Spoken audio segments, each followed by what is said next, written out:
आगे बढ़ते हैं। इस बीच डीसीबी बैंक के भी नंबर्स हैं, नंबर्स आपकी स्क्रीन पर भी आ जाएंगे। वहाँ पे कुछ नंबर ठीक, कुछ नंबर्स ख़राब हैं और इसी पे ही चर्चा करने के लिए अब हमारे साथ कंपनी के एमडी एंड सीईओ मुरली नटराजन जुड़ रहे हैं। मुरली जी, बहुत बहुत शुक्रिया, थैंक यू वेरी मच समय देने के लिए।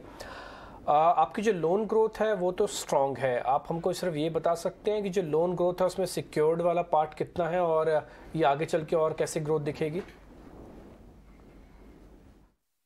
देखिए, हमारा स्ट्रैटेजी ये है कि बैंक पूरा रिटेल और एसएमई एमएसएमई में फोकस करता है और सिक्योर्ड लेंडिंग में फोकस करता है।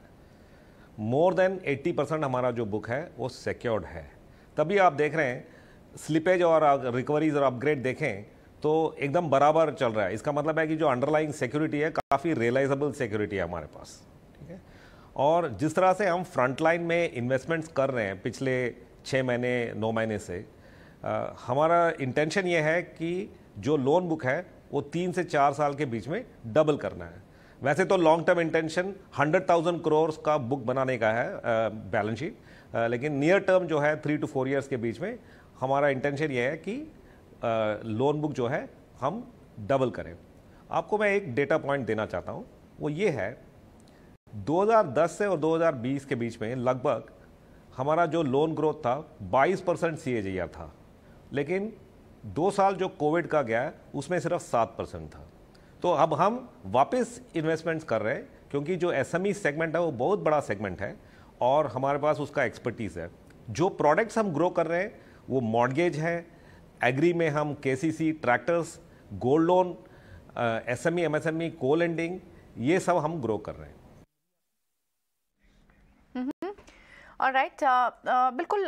मिस्टर मुरली नटराजन, एक और चीज़ समझना चाहेंगे। जिस तरह से आप अपनी सिक्योर्ड बुक की बात कर रहे हैं, अगर हम स्लिपेजेस को देखें तो वो अभी थोड़े कंसर्न तो वहाँ है, एलिवेटेड है। इनफैक्ट 2.88% पर प्री कोविड लेवल पर भी आपके 2.2% थे और साथ ही आपके प्रोविजंस भी।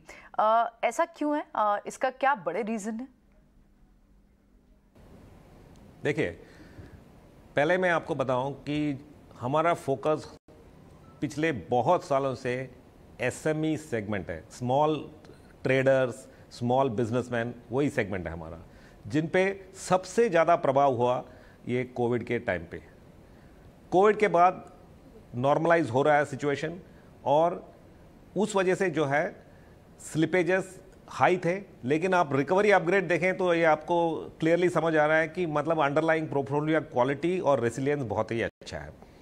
जो स्लिपेज रेशियो है, गोल्ड लोन आप छोड़ दें, गोल्ड लोन छोटे छोटे कस्टमर्स हैं, वो स्लिप होते हैं, अपग्रेड होते हैं, ऐसे चलता रहता है।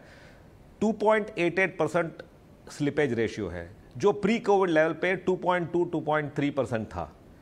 और जिस तरह से हम पोर्टफोलियो एनालाइज कर रहे हैं और देख रहे हैं, हमें ये लगता है कि 2 से 3 क्वार्टर में नॉर्मलाइज हो जाना चाहिए। लेकिन रिकवरी और अपग्रेड कंटिन्यूड भी स्ट्रांग रहेगा हमारा, क्योंकि हमने कलेक्शन जो कलेक्शंस हैं, जो हमारे सब बैंक के ऑफिसर्स हैं, हमारे पास कोई भी एजेंसी वगैरह हम यूज़ नहीं करते हैं कलेक्शन के लिए, उस पर हमने इन्वेस्टमेंट किया है क्योंकि हमें कस्टमर्स को मदद करना था कि वो जैसे ही उनका बिजनेस इंप्रूव हो रहा है उनको मदद करके उनको नॉर्मलाइज करें, स्टेबलाइज करें। सो ये सब काम हम कर रहे हैं। इस वजह से मुझे ऐसे लगता है कि अगर 2 या 3 क्वार्टर के अंदर नॉर्मलाइज हो जाना चाहिए, प्री कोविड लेवल्स पे पहुंच जाना चाहिए। ऑलराइट, बहुत बहुत शुक्रिया मिस्टर नटराजन समय देने के लिए और अर्निंग्स के बाद हमें ये डिटेल्स समझाने के लिए भी बहुत बहुत शुक्रिया आपका।